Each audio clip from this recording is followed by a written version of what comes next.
નમસ્કાર વિદ્યાર્થી મિત્રો, હું છું વિકી બામણિયા અને હું છું પ્રશાંત ગુર્જર. વિદ્યાર્થી મિત્રો, ઇવન તમે પ્રશાંત સરનો વિડીયો જોયો હશે. નેશનલ લેવલ પર ઘણા બધા એવા વિડીયોઝ થયા છે. ઇવન મીડિયાની અંદર બી ચાલે છે. ભાઈ નીટ 2024 ના રિઝલ્ટને લઈને ઘણા બધા સવાલો આમ આવી રહ્યા છે લોકોની સામે. તેની હકીકત શું છે? અમુક વિદ્યાર્થીઓને તો ખબર જ નથી કે ખરેખર આવા અવાજ કેમ ઉઠી રહ્યા છે. તો એના વિશેનું થોડું ડિસ્કશન આપણે પ્રશાંત સર જોડે કરીશું. એમને ઓલરેડી એમની પર્સનલ ચેનલ પર એક વિડીયો મૂકેલો છે. આ એના પાર્ટ 2 તરીકે તમે લઈ શકો છો કે એનટીએના ક્લેરિફિકેશન પર થોડી વાતચીત કરીશું. ઇવન જે લોકોના 720 માંથી 720 આવેલા છે એની માટે પણ કેમ સવાલો થઈ રહ્યા છે એના વિશે પણ થોડી ચર્ચા કરીશું. અને જોડે જોડે તમે જો મેડિકલની સીટ આવનારા ભવિષ્યમાં બી લેવા માટે કદાચ ઈચ્છિત હો તો તમારે કેટલી ટફ કોમ્પિટિશનનો સામનો કરવો પડશે, આવા મુદ્દાઓ પર બી આપણે ચર્ચા કરીશું.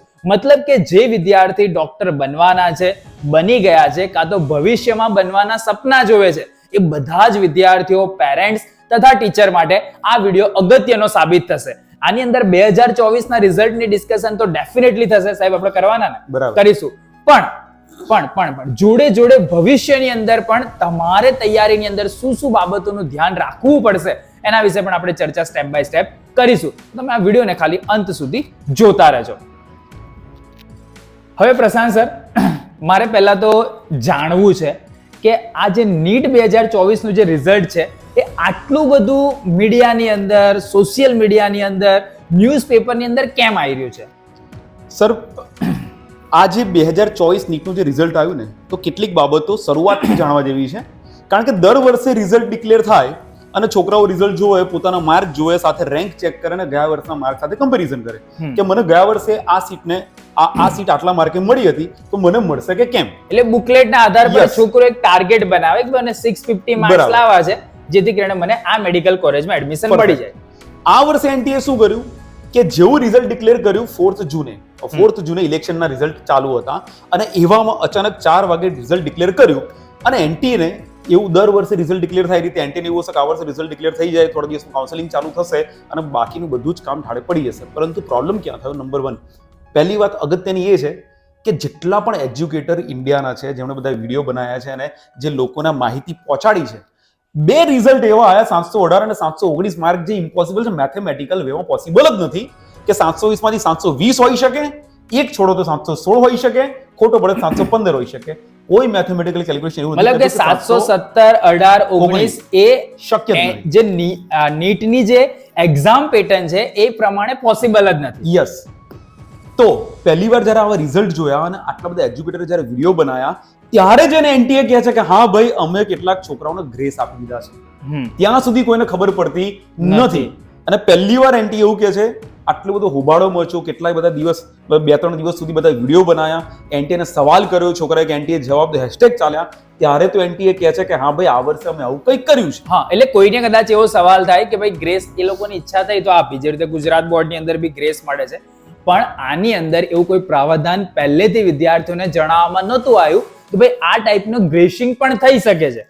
અને એના માટે કદાચ સવાલો ઉભા થઈ રહ્યા છે, એવું છે ને? આ પહેલો સવાલ હતો. હા, કે 718, 719 માર્ક કઈ રીતે? બીજો સવાલ, અચાનક જ એક વર્ષની અંદર આટલા બધા રેન્કિંગ કઈ રીતે વધી ગયા? હા, તમે જોતા હોય, પણ એ તો કદાચ સર સંખ્યા વધી હોય એના લીધે બી એવું બની શકે. સંખ્યા તો સર દર વર્ષે વધી રહી છે. હા, દર વર્ષે તમે છેલ્લા 2020 થી જોવો ને તો 2020, 21, 22, 23 અને 24 દર વર્ષે સંખ્યા અરાઉન્ડ 1 લાખની આસપાસ વધી રહી છે. ગયા વર્ષની જે સંખ્યા હતી એના કરતા આ વર્ષે જે સંખ્યા છે 1.25 લાખથી વધારે વધેલી નથી. બીજું લોજિક, લોકો એવું કહે છે કે પેપર સહેલું હતું, તો એ પણ વાત બિલકુલ ખોટી છે. પેપર નોર્મલ હતું, પણ ઇતિહાસનું સહેલું પેપર 2020 નું હતું, એમાં પણ આટલા બધા રેન્ક આવ્યા નથી. એક વસ્તુ તો વિચારો, 2020 થી લઈને 720 માંથી 720 માર્ક કોઈ વાર 3 વ્યક્તિના આવે કે 4 વ્યક્તિના આવે કે 2 વ્યક્તિના આવે. અને ઇવન સર સંખ્યા વધે છે તો એ લોકો પેપરની ક્વોલિટી બે પ્રમાણે કરવાના છે, કેમ કે એમને તો પહેલેથી જ આંકડો હતો ને કે આ વખતે આટલા બધા વિદ્યાર્થીઓ પરીક્ષા આપી રહ્યા છે. પણ સંખ્યા વધી છે, એક લૂલો બચાવ છે. હા, એ લૂલો બચાવ છે. અને બીજું, પેપર આસાન હતું, એ પણ લૂલો બચાવ છે. પેપર ગમે એટલું આસાન હોય, હિસ્ટ્રી એવું કહે છે કે આટલા બધા માર્ક નથી આવતા. ચલો માની પણ લઈએ કે 720 માંથી 720 આવી ગયા માર્ક આટલા બધા વિદ્યાર્થીઓના, પણ જે રીતના રેન્ક વધી રહ્યા છે ને, 715 પર 300 કરતા વધારે વિદ્યાર્થીઓ, 700 માર્ક કરતા 2500 વધારે વિદ્યાર્થીઓ, આવું કદી નથી બન્યું. ઇવન 640-50 માર્ક જ્યારે ગુજરાતની અંદર પણ કોઈ વિદ્યાર્થી લાવે છે ત્યારે અત્યાર સુધી એવું બનતું હતું કે ગવર્મેન્ટની મેડિકલની સીટ તો મળી જાય. કોઈએ પણ સપનું વિચાર્યું કે ભાઈ મેડિકલમાં જવું છે, ગવર્મેન્ટની સીટ જોઈએ છે, 630-640 એ બહુ જ સારામાં સારો સ્કોર કહેવાય. પણ આ વર્ષે એવું બને છે કે અચાનક 630-40 માર્ક લાયેલા વિદ્યાર્થીઓને ગુજરાતની અંદર ગવર્મેન્ટ સીટ શું આખા ઇન્ડિયામાં ક્યાંય ગવર્મેન્ટ સીટ મળી રહી નથી. તો આવું અચાનક આટલો બધો વધારો એટલે આના લીધે ક્વેશ્ચન થઈ રહ્યા છે. એટલા માટે મતલબ કે રેર ઓફ રેર ક્વેશ્ચન છે અને એ બી ઘણા બધા વિદ્યાર્થીઓ જોડે મેચઅપ થઈ રહ્યું છે. અને સર જો દર વર્ષની જેમ આ વખતે પણ બધા માની લીધું હોત કે ચલો ઠીક છે વધારો થયો છે, પણ કેટલાક સવાલો એવા છે કે જેના એનટીએ જવાબ આપી શક્યું નથી. એટલા માટે સવાલો વધી રહ્યા છે. અને સર તમે જે કીધું વચ્ચે આપણે આની અંદર જ કીધું કે ગ્રેસિંગ માર્ક્સ આપ્યા છે, તો એના વિશે કઈ જાણકારી આપી છે એનટીએ કે ભાઈ ગ્રેસિંગ એ લોકો કેવી રીતે આપ્યા છે અને કોને આપ્યા છે? મેં મારા અગાઉના વિડીયોમાં પણ કીધું હતું એ પ્રમાણે આજે ફરી કહું, ઇન્ડિયાની અંદર ભણાવતા તમામ ટીચર્સ જે વર્ષોથી નીટ ભણાવે છે એવા તમામ ટીચર્સ એમાંથી કોઈને ખ્યાલ નતો કે એનટીએ કઈ ફોર્મ્યુલા વાપરી છે અને કઈ રીતે ગ્રેસ આપ્યા છે. અને જો એ ફોર્મ્યુલા આપે, કારણ કે હજુ સુધી ફોર્મ્યુલા એમણે ડિક્લેર કરી નથી, કઈ રીતે ગ્રેસિંગ માર્ક આપ્યા છે એમણે એટલું જણાવ્યું છે કે વિદ્યાર્થીઓને એક્ઝામ હોલની અંદર એ લોકોને કદાચ ટાઈમ ખૂટ્યો હોય અને આવી કેટલીક કમ્પ્લેન હાઈકોર્ટમાં જઈને કમ્પ્લેન કરી વિદ્યાર્થીઓએ, તો એમણે એવું કીધું કે અમે 2018માં કોઈ એપેક્સ કોર્ટ એટલે કે સુપ્રીમ કોર્ટે કંઈક આપ્યું હતું કોઈક ઓનલાઈન એક્ઝામ માટે, લોની ઓનલાઈન એક્ઝામ માટેનું નિવેદન આપ્યું હતું કે ભાઈ ઓનલાઈન એક્ઝામની અંદર એ વખતે 60,000 છોકરાઓ કંઈક લોની એક્ઝામ આપી રહ્યા હતા, તો કે લોકોને ટાઈમ ખૂટ્યો હોય તો લોકોને માર્ક કમ્પેન્સેટ કરવા જોઈએ. બસ આ એક સ્ટેટમેન્ટનો સહારો લઈને એનટીએ કીધું કે અમે 1563 વિદ્યાર્થીઓને માર્ક આપી દીધા છે. કોને કેટલા માર્ક વધારે આપ્યા છે કીધું નથી. 1563 જ કીધું છે, પણ સવાલ એ પણ થાય કે ખાલી 1563 છે તો એ કયા સેન્ટરના છે, એ વિદ્યાર્થીઓ કયા સેન્ટરના છે, એ લોકોના રોલ નંબર શું છે? બસ એ જે 4 રાજ્યોના સેન્ટર કહી રહ્યું છે એનટીએ, શું માત્ર એ 4 રાજ્યની અંદર જ આ વસ્તુ બની છે? બીજા કોઈ રાજ્યમાં કોઈને ટાઈમ જ નથી ખૂટ્યો? શું બીજા વિદ્યાર્થીઓને ટાઈમ ખૂટ્યો હોય પણ તો વિદ્યાર્થીઓ, એ નાના ઉંમરના વિદ્યાર્થીઓ, 18 વર્ષ કરતા બી નાની ઉંમરના વિદ્યાર્થીઓ શું બધા હાઈકોર્ટમાં જઈ શકે એટલા લાયક એટલી પોસિબિલિટી ખરી? આવું તો મતલબ નાના મોટા કિસ્સાઓ દરેક, ઇવન બોર્ડ એક્ઝામની અંદર બી આવા બધા કિસ્સાઓ બનતા જ હશે. યસ. પણ એને ડાયરેક્ટલી કે એના માર્ક્સ નથી મળી જતા. અને વધારે સવાલો ક્યાં ઉત્પન્ન થયા કે હરિયાણાનું એક સેન્ટર હતું જજ્જર કરીને, એ સેન્ટરના લગભગ 8 વિદ્યાર્થીઓ, એમાંથી 6 વિદ્યાર્થીઓ 720 માંથી 720 માર્ક અને 719 અને 718 માર્ક પણ એ જ જગ્યાએ એક જ સેન્ટર. અને ખબર ક્યાંથી પડી એક જ સેન્ટર છે? તો કે એનટીએ જે એમને જાતે જ એનટીએ પોતાની પ્રેસ રિલીઝની અંદર જે 1 થી 100 રેન્ક આપ્યા, 1 થી 100 રેન્કની અંદર સેન્ટર રોલ નંબર આપ્યા છે અને રોલ નંબર પરથી ખબર પડી જાય કે આ લગભગ એક કાં તો આજુબાજુના સેન્ટરના છે. બરાબર. બીજું, ગુજરાતના 2 વિદ્યાર્થીઓ છે, એ પણ એક જ સેન્ટરના દેખાય છે. આવા બીજા 2 થી 3 રાજ્યના 2 રેન્ક જે 720 માંથી 720 છે, એક જ સેન્ટરના છે. તમે પાછળના 5 વર્ષના રિઝલ્ટ જુઓ, ટોપ 100 જુઓ, તમને 2 સેન્ટરના નજીકના ટોપ સ્કોર જોવા જ નહીં મળે. એટલે એવું નથી કે આ પોસિબલ જ નથી, પણ બધી જ પોસિબિલિટી આ જ વર્ષે કેમ થઈ? બરાબર. તો અને જો પોસિબિલિટી હોય તો એનટીએ જવાબ આપવા માટે બધો વાર કેમ કરે છે? જો એનટીએ ટ્રાન્સપરન્ટ હોય અને એને ક્લિયર માહિતી એની પાસે હોય તો એનટીએ બધા પુરાવા લોકોની સમક્ષ રજૂ કેમ નથી કરતું? વેબસાઇટ પર અપલોડ કરી દે. 1563 વિદ્યાર્થીઓ જેને ગ્રેસ આપ્યા છે, કોને કેટલા આપે છે તો કહેવા નથી માંગતું. અને કઈ રીતે? સાહેબ તમે જાતે વિચારો, કઈ રીતે કોઈને 50 માર્ક તમે એક્સ્ટ્રા આપી શકો? 10 મિનિટનો ટાઈમ એનો બગડ્યો છે તો 10 મિનિટ પેપર વધારે લાંબો સમય આવે? ઓનલાઈન ટેસ્ટ તો છે ને. જો કોઈને 10 મિનિટ લેટ પેપર આપ્યું હોય તો ઇન્વિજિલેટરને એ વખતે કહી અને 10 મિનિટ અને લેટ સુધી એક્ઝામ અપાઈ શકાય છે. હા. ઇવન રાજસ્થાનના એક સેન્ટરની અંદર તો એવું બન્યું હતું કે પેપર કંઈક ખોટા આપી દીધા કે 2 અલગ એને સેટ આપી દીધા તો પેપર થયું જ નહીં. 3 થી 6 નું પેપર થયું જ નહીં અને 6:30 ફરી પેપર લીધું. એ જ પેપર છોકરાઓ બહાર બેસી રહ્યા, ધરણા કર્યા, પોલીસ આવી, આ બધું થયું, બધા બહુ સીન થાય. સાંજે 6-6:30 પેપર એ લોકોનું લેવાય. તો આવી વસ્તુ કેમ પોસિબલ નહીં કે કોઈને 10 મિનિટ લેટ પેપર મળ્યું તેને માર્ક આપી દે? કારણ કે 50 માર્ક જરા પણ તારા લાખોની અંદર રેન્ક વધી જતો હોય. એટલે પર્ટિક્યુલર એક જ સેન્ટર પર કદાચ આવી ટાઈમના લીધે ગ્રેસિંગ આપેલું છે. એક વિદ્યાર્થીનો સવાલ છે કે સર આવું ખાલી કોઈ એક જ સેન્ટર પર થયું કે ભાઈ ઘણા બધા મલ્ટિપલ સેન્ટર્સ પર થયું છે? સાહેબ વર્ષોથી સાંભળતા આવ્યા છે. ઇવન હું તો કહીશ 2019 ની અંદર પણ મારો એક સ્ટુડન્ટ હતો જે એને કહેતો હતો કે મારા સેન્ટરમાં અમને ટાઈમ ખૂટ્યો હતો પણ કોઈ સાંભળવાળું હતું જ નહીં. આવું તો વર્ષોથી ચાલી આવ્યું છે. પણ અચાનક આ જ વર્ષે અચાનક એનટીએને થયું કે ના, આપણે બધાને ગ્રેસ આપી દઈએ. અને એનું કોઈ ફોર્મ્યુલા તો કે બસ અમને જે રીતે ઈચ્છા થાય એ રીતે અમારે ગ્રેસ આપી દેવા છે. અને સર જોડે એ હતું કે મેં થોડા રીલ્સ અને મીમ્સ બી એવા જોયા કે એક સ્ટુડન્ટ હતી, એના 720 માર્ક્સ આવ્યા છે, છતાં બી એને કંઈક એને જે ઈચ્છિત જે મેડિકલ કોલેજ છે એમ એને એડમિશન નથી મળતું. યસ. હવે આનાથી તો વધારે વિદ્યાર્થી શું કરે? પ્રોબ્લેમ તો જો 67 વિદ્યાર્થીઓના 720 માંથી 720 માર્ક છે. દેશી ટોપની કોલેજ એમ્સ દિલ્હી. એમ્સ દિલ્હીની અંદર ઓપન કેટેગરીની સીટ 46 હોય. બરાબર. એ 46 ની અંદર 720 માંથી 720 માર્ક આવ્યા છે, ઓપન કેટેગરીના 46 વિદ્યાર્થીઓ છે, તો એ સીટ એમ્સ દિલ્હી લઈ લેવાના, તો બાકીના 46 પછીના 67 સુધીના વિદ્યાર્થીઓને એમ્સ દિલ્હી પણ મળવાના લાયક એ નથી. લોકોનો માર્ક શું? એ લોકોએ પૂરેપૂરા માર્ક્સ તો લાયેલા છે. હવે આનાથી વધારે તો વિદ્યાર્થી શું કરે? ભાઈ 720 માં 725 લાવે. હવે આની અંદર પ્રોબ્લેમ એ છે કે એમાંથી 6 વિદ્યાર્થીઓ છે જેને ગ્રેસિંગના લીધે 720 આવ્યા છે, પણ એનટીએ તો માત્ર ને માત્ર 100 જ વિદ્યાર્થીઓના રિઝલ્ટ આપ્યા છે. એના પછી હું તો કહું છું 600 થી ઉપરના બધા જ માર્ક વાળા બધા જ વિદ્યાર્થીઓના ડેટા રિલીઝ કરવા જોઈએ, તો જ ખબર પડશે કે કયા સેન્ટરમાં સૌથી વધારે ટોપર્સ બની રહ્યા છે. અને એનું રીઝન શું, તો કોઈને જો કઈ તજવીજ કરવી હોય, કઈ ચેક કરવું હોય તો કરી શકે. મતલબ કે પર્ટિક્યુલર કોઈ એક જ, મતલબ કે કોઈ સ્કૂલ છે અને એ જ સ્કૂલના એ જ ક્લાસરૂમની અંદર જ બધા વિદ્યાર્થીઓ ટોપર બની ગયા, યસ, તો ડેફિનેટલી તમને ક્વેશ્ચન થાય કે કાં તો એ વિદ્યાર્થીને પેપર પહેલેથી ખબર હતું, કાં તો એ સેન્ટર પર આન્સર કોઈ લખાઈ દીધા હોય, તો જ આ પોસિબલ બને. પોસિબિલિટી બધી જ છે, કેમ કે જ્યાં સુધી પ્રૂફ ના મળે ત્યાં સુધી આપણે કશું કહી નથી શકતા. પરંતુ ઘણી જ જગ્યાએ પેપર લીકના ઘણા જ બધા ક્વેશ્ચન આવા સામે આવ્યા છે. ઘણી જગ્યાએ વિદ્યાર્થીઓ કહેતા હોય છે કે પર્ટિક્યુલર એવા વિદ્યાર્થીના માર્ક વધારે આવી ગયા છે જેના કદી ક્લાસની અંદર એટલા માર્ક આવ્યા જ ના હોય. ટોપર્સ તો છોકરાઓ તો ખબર પડી જ જાય. ઇવન ગુજરાતમાં 720 માંથી 720 માર્ક આવનારા 4 વિદ્યાર્થીઓ છે એવું કહે છે. દર વર્ષે તો કેવું સાહેબ ઢોલ નગારા સાથે ખબર પડે કોના 700 ઉપર માર્ક આવ્યા છે.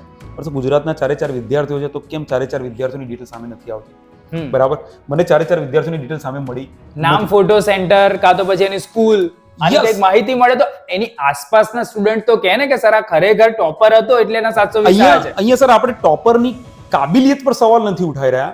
ટોપર પોતાની મહેનતથી માર્ક લાયા છે ના નહીં. મેં કહ્યું 68 માંથી બી કદાચ 5 બી એવા હોય કે જે કદાચ કોઈક અલગ રીતે ગેરરીતિનો ઉપયોગ કરીને લાયેલા હોય, તો એ ડેફિનેટલી બાકીના 5 વિદ્યાર્થીઓ માટે અન્યાય થાય છે. યસ, અને આજે પ્રેસ કોન્ફરન્સ જે થઈ, પ્રેસ કોન્ફરન્સ અંદર આપણે હ્યુમન એજ્યુકેશન મિનિસ્ટ્રી જે છે આપણી ઇન્સ્ટોલ, એણે પ્રેસ કોન્ફરન્સ કરી. એનટીએ સામે નથી આવતું.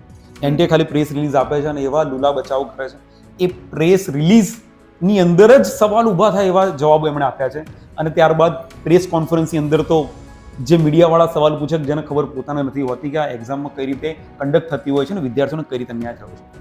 અને વિદ્યાર્થીઓના અન્યાયનો જ્યારે અવાજ મીડિયા નથી ઉઠાવી શકતી, તો પછી તો બીજા કોની પાસે અપેક્ષા રાખવી? સોશિયલ મીડિયા પર આવીને વિદ્યાર્થીઓ કોમેન્ટ્સ કરતા હોય, ચેનલ પર કાં તો પછી ઇન્સ્ટા અકાઉન્ટ પર આવું બધું થતા હોય, તો એઝ એ એડ્યુકેટર અમને ઈચ્છા થાય કે ભાઈ વિદ્યાર્થીઓની વાત સોશિયલ મીડિયા પર, હકીકત અમને બી આની અંદર પેલું લાગે ને, પેલું CID માં નહીં કહેતા કે દયા કુછ તો ગડબડ હે, તો ડેફિનેટલી આ વખતનું જે રિઝલ્ટ છે એ મગજની અંદર એક ક્વેશ્ચન માર્ક ઉત્પન્ન કે ભાઈ નીટ એક સ્કેમ થઈ રહ્યો છે 2024 ની અંદર. કેમ કે આપણે ડાયરેક્ટલી કહીએ હતા કે ગવર્મેન્ટ કે ના ભાઈ અમે તો સ્કેમ નહીં, અમે ડિફેમેશન તમારા પર કરીશું, તો હકીકત શું છે જે સુધી ખબર ના હોય ત્યાં સુધી વિદ્યાર્થીઓને, અને ઇવન આટલા વર્ષો, સાહેબ તમે કેટલા વર્ષથી નીટની તૈયારી કરાવો છો? 2016 થી જ્યારથી નીટ આવ્યું ત્યારથી આપણે એની તૈયારી કરી રહ્યા છીએ. તો આવા શિક્ષકના મગજની અંદર બી એવું થતું હોય કે ખરેખર કંઈક ગડબડ થયેલી છે, તો પછી ડેફિનેટલી એનું ક્લેરિફિકેશન આપવું જ જોઈએ. અને જો આપો તો જ એ એક્ઝામની ટ્રાન્સપરન્સી આવનારા વર્ષોની અંદર રહેશે. બાકી તો સાહેબ એવી મેં રીલ બી જોઈ કે 650 માર્ક્સ આયેલા છે, રીનીટ દે કે ભી ક્યા કरूंगी, अब तो देश छोड़ना पड़ेगा. બરાબર, આવી રીલો મેં જોઈ છે. તો 650 માર્ક્સ લાયા છે છતાં પણ વિદ્યાર્થીઓનું સપનું પૂરું નથી થતું, તો એવું વિચારે કે હું દેશ છોડ્યા. સારા ડોક્ટર્સ કોઈ કદાચ બનવાના બી હોય, કોઈક બીજા, તમે કીધું ને તમારા એક વિડીયોની અંદર તમે કીધું કે ભાઈ તમે ભવિષ્યમાં કોઈ એવા ડોક્ટર પાસે ઇલાજ કરવા માટે જશો કે જે ખરેખર કાબિલિયત ધરાવતો જ નથી. બરાબર, તો આ સમસ્યાઓ આવનારા વર્ષોમાં ના થાય એની માટે આનું ક્લેરિફિકેશન આપવું જરૂરી છે. અને સાહેબ એ સિવાય કે કટ ઓફ્સની વાત છે કે ભાઈ કટ ઓફ ઊંચું ગયેલું છે, તો દર વખતે આવી રીતે ઊંચું જાય છે કે આ વખતે આ સમસ્યા થઈ છે? દર વર્ષે કટ ઓફમાં જે વધારો હોય છે બહુ નોર્મલ હોય છે, એટલો બધો પણ વધારો નથી હોતો જે આ વર્ષે જોવા મળે છે. આ વર્ષનો વધારો કંઈક એ લેવલનું છે કે કોઈના માન્યમાં ના આવે, અને સવાલોની શરૂઆત ત્યાંથી જ થાય. અને આ વર્ષે પણ એવું બનતું, જો કદાચ આપણને ખ્યાલ ના હોત, જો આવી ગેરરીતિઓનો આઈડિયા ના આવ્યો હોત, તો આ વર્ષે પણ નીકળી જતું કે હા ભાઈ વધી ગયું છે, આપણે શું કરી શકીએ. પરંતુ કેટલીક બાબતો સામે એવી આવે છે ને એનટીએ કંઈક છુપાવવાનો પ્રયત્ન કરી રહ્યું હોય એવું દેખાઈ રહ્યું છે, અને આ સવાલ ઉત્પન્ન થાય. અને સવાલ ઉત્પન્ન થાય તેનો ફાયદો પણ છે. આ વર્ષે આટલા બધા સવાલ, આ વર્ષે વિદ્યાર્થીઓને નુકસાન છે, મેન્ટલી સ્ટ્રેસ વધતો હશે, ઘણા બધા હેરાન હશે, ટેન્શનમાં હશે. લોકોને જે વિદ્યાર્થીઓ માર્ક લાયા છે એ લોકોને પણ ઊંઘ નહીં આવતી હોય કે શું થશે. પરંતુ એક વસ્તુ તો હકીકત છે કે આવનારા વર્ષોમાં આ બાબતના કારણે કંઈક જાગૃતતા તો આવશે જ. અને એટલીસ્ટ આવનાર 2025ના વિદ્યાર્થીઓ તો એટલીસ્ટ એવું વિચારી લેવું જોઈએ કે ચલો કે આનાથી કંઈક એવા રસ્તા નીકળે કે ભવિષ્યની અંદર આવું ફરીથી તો ન જ થાય. નહીં તો પેલા વિદ્યાર્થીને કે મારે જો એમ્સમાં એડમિશન લેવું છે દિલ્હીમાં, તો હું ટાર્ગેટ શું રાખું? 720 નું રાખું તેમાં બી પાછું આ ટાઈપની સમસ્યા આવે છે. તો સાહેબ આખી જે આ ગેમ છે ગવર્મેન્ટ કોલેજોને લઈને છે. ગવર્મેન્ટ કોલેજો શરૂઆતમાં ગવર્મેન્ટ કોલેજોની સીટો પહેલા ભરાતી હોય છે, ત્યારબાદ ગુજરાતની અંદર GMERS કોલેજો આવતી હોય છે, ત્યારબાદ સેલ્ફ ફાઇનાન્સ કોલેજો ભરાતી હોય છે. તો ઓબ્વિયસલી મેરિટ ટોપ પર ગવર્મેન્ટ કોલેજના જ રહેતા હોય છે અને એના માટેની સીટો ગુજરાતની અંદર પણ લિમિટેડ છે, આખા ઇન્ડિયાની અંદર પણ લિમિટેડ છે. એટલી બધી પણ સીટો નથી કે એનટી વાળા કહી દેતા હોય કે 1563 વિદ્યાર્થીઓને ગ્રેસિંગ આપી દે, એનાથી કોઈ ફરક નથી પડતો. પ્રેસ કોન્ફરન્સમાં એમનું એવું કહેવું કે આટલા જ વિદ્યાર્થીઓને ખાલી ગ્રેસ આપ્યો છે, એટલા જ વિદ્યાર્થીઓ એવું બોલી અને પ્રેસ કોન્ફરન્સની અંદર આપણા એજ્યુકેશન મિનિસ્ટ્રીના જે પણ અધિકારી હતા એ ખરેખર વિદ્યાર્થીઓની મજાક ઉડાવી રહ્યા છે. કારણ કે એમને એ નથી ખબર પડતી કે જો ઇવન 1563 વિદ્યાર્થીઓ જો ગેરરીતિવાળા આવી ગયા તો 1563 સીટ ઓછી આપી રહ્યા છે. એટલે કે જે લાયક વિદ્યાર્થીઓ હતા એ લાયક વિદ્યાર્થીઓને એટલી સીટો નથી મળી રહી. એની જગ્યાએ એવા વિદ્યાર્થીઓ કે જે ખરેખર એને લાયક નતા, કે ગ્રેસિંગ કઈ રીતે આપ્યું છે એની કોઈ સિસ્ટમ જ નથી. કોઈકને -20 થી લઈને કોઈને 720 માંથી 720 માર્ક આપી દીધી. 6 વિદ્યાર્થીઓ જે અત્યાર સુધી 720 માંથી 720 6 વિદ્યાર્થીઓના કદી નથી આયા, આ વર્ષે એનટી એમની જ લાણી કરી રહ્યું. સાહેબ લાણી કહેવાય. અને સાહેબ મારે લાસ્ટ એક ક્વેશ્ચન છે કે ભાઈ આ બધા જે સેન્ટર્સ તમે કીધું કે નંબર્સ છે બધા આઉટ ઓફ સ્ટેટના છે, ગુજરાતના વિદ્યાર્થીઓને અંદર ફાયદો કે નુકસાન કે એ તમારું ઓપિનિયન શું કહે છે? મારો ઓપિનિયન એવો છે, મતલબ ગુજરાતના વિદ્યાર્થીઓને આનાથી કઈ ફરક પડશે મેરિટમાં કે આમાં સાહેબ બે એંગલ છે. એંગલ નંબર 1 કે ગુજરાતના વિદ્યાર્થીઓ માટેની હકીકત. એક બે વિદ્યાર્થીઓ પેલા જૂના વિડીયોમાં કમેન્ટ પણ કરી હતી કે સર ગુજરાતમાં તો આવું થયું નથી, ગુજરાતમાં ગ્રેસ નથી મળ્યા, બહારના બીજા 4 સ્ટેટની વાત એનટીએ કરી, એમને ગ્રેસ મળે તો ગુજરાતનું રેન્ક કઈ રીતે વધે? ગુજરાતનું રેન્ક નહીં વધે તમને નુકસાન નહીં થાય. પણ ખોટી વાત છે. એનટીએ કહે છે એની વાતો પર પહેલો તો ભરોસો નથી, કોઈને નથી આજની તારીખમાં ભરોસો. એનટીએ જે કહે છે, એનટીએ એવું કહેવામાં તમે પ્રૂફ સામે મૂકો, બધી વસ્તુ મૂકો, પછી જ માનીએ કે શું થયું. કારણ કે ગુજરાતના પણ 2 ટોપર્સ એક જ સેન્ટરમાંથી, એટલે સવાલ તો ઉભો થાય જ. આટલા બધા રેન્ક જે વધ્યા છે ને એ એમ તો રાતોરાત ન જ વધે. એનટીએ 1563 કહે છે, પરંતુ એજ્યુકેટર્સને બિલીવ નથી એમાં કે માત્ર 1563 નહીં, અહીંયા ગેમ કંઈક વધારે જ કંઈક બીજી હોઈ શકે એવું લાગી રહ્યું છે. અને બીજો એંગલ એ છે કે આ વાત ખાલી ને ખાલી ગુજરાતના વિદ્યાર્થીઓ નથી, આ વાત છે કે આટલા મોટા દેશના આટલી મોટી એક્ઝામ જ્યારે કન્ડક્ટ થતી હોય તો એની એકાઉન્ટેબિલિટીની છે, રિસ્પોન્સિબિલિટી કોણ લેશે? કોઈ કશું કહેવા જ નથી માંગતું. વિદ્યાર્થીઓ સાથે અન્યાય થાય છે તો કઈ સંસ્થા એને ઊભું રહેવું જોઈએ? કોણ વિદ્યાર્થીઓની સાથે ઊભું છે? કોણ વિદ્યાર્થીઓના પક્ષમાં એમને ક્લેરિટી આપી રહ્યું છે? તો મુદ્દો એ છે કે વિદ્યાર્થીઓને ન્યાય મળી રહ્યો છે કે નહીં? એક્ઝામ પતી ગઈ, એડમિશન પતી ગયા, વાત પૂરી. છોકરાઓએ 2 વર્ષ મહેનત કરી, 3 વર્ષ મહેનત કરી અને જે રિઝલ્ટ આવ્યું, ભાઈ રિઝલ્ટ તમારું સારું છે, તમે જબરજસ્ત માર્ક લાયા, પણ આ વખતે તમને ડોક્ટર નહીં બનાવી શકીએ, તમને એડમિશન નહીં મળી શકે, આવતા વર્ષે ફરી મહેનત કરો, આવતા વર્ષે ફરી આવું થશે. એટલે વાત એ નથી કે ગુજરાતના વિદ્યાર્થીને બેનિફિટ થશે કે નહીં, વાત એ છે કે વિદ્યાર્થીઓનો અલ્ટિમેટ એ લોકોના દુઃખના ટાઈમે એમની પાસે ઊભું કોણ રહેશે? એમની વાત મતલબ કે એને જે મહેનત કરતી વખતે જે સપના જોયા ને એ સપનાને આમ કોઈ કચુંબર બનાવી દીધું હોય ને એ ટાઈપનું એ લોકો જોડે થયેલું છે. તો ડેફિનેટલી આ અમારા ઓપિનિયન છે જે તમારી સમક્ષ મૂકેલા છે. ઇવન આ સિવાય બી ઘણી બધી એવી બાબતો છે, સાહેબે કટઅપ્સની વાત કરી, આ હકીકત છે કે જે શિક્ષકોના મગજની અંદર પણ આ પ્રકારના ડાઉટ ઉત્પન્ન કરી રહ્યું છે. અને ડેફિનેટલી એનું જે બી ક્લેરિફિકેશન છે વહેલામાં વહેલી તકે એનટી આપવું જોઈએ. બરાબર, મતલબ અમે તો એક પેલું કહેવાય ને કે એઝ અ શિક્ષક ભાઈ ઘણા બધા ગુજરાતના વિદ્યાર્થીઓને એની જાણકારી જ નથી, તો એ જાણકારી આપવા માટે અમે કહીએ છીએ અને એના માટે આ એક વિડીયો બનાવેલો છે તમારા સુધી. તમારી જોડે કદાચ કોઈક સમસ્યા હોય, કાં તો તમને તમારા સેન્ટર પર કાં તો પછી આસપાસ કોઈ બી જગ્યાએ કઈ બી એવું નાનું મોટું કંઈક લાગ્યું હોય કે સર મેં એક્ઝામ આપવા માટે ગયો હતો અને એ સેન્ટર પર આવું કંઈક થઈ રહ્યું હતું, તો ડેફિનેટલી તમે નીચે કોમેન્ટની અંદર કહી શકો છો, જેથી કરીને ગુજરાતની વાત બી આગળ અલગ અલગ જે મીડિયા હોય કાં તો અલગ અલગ જે અમારા કોન્ટેક્ટ છે ત્યાં સુધી એ પહોંચાડી શકીએ અને એક સારી વાત એનટીએ સમક્ષ જશે. તો ડેફિનેટલી એ લોકોને આના પર ક્લેરિફિકેશન આપવું પડશે અને આપવું જ પડશે.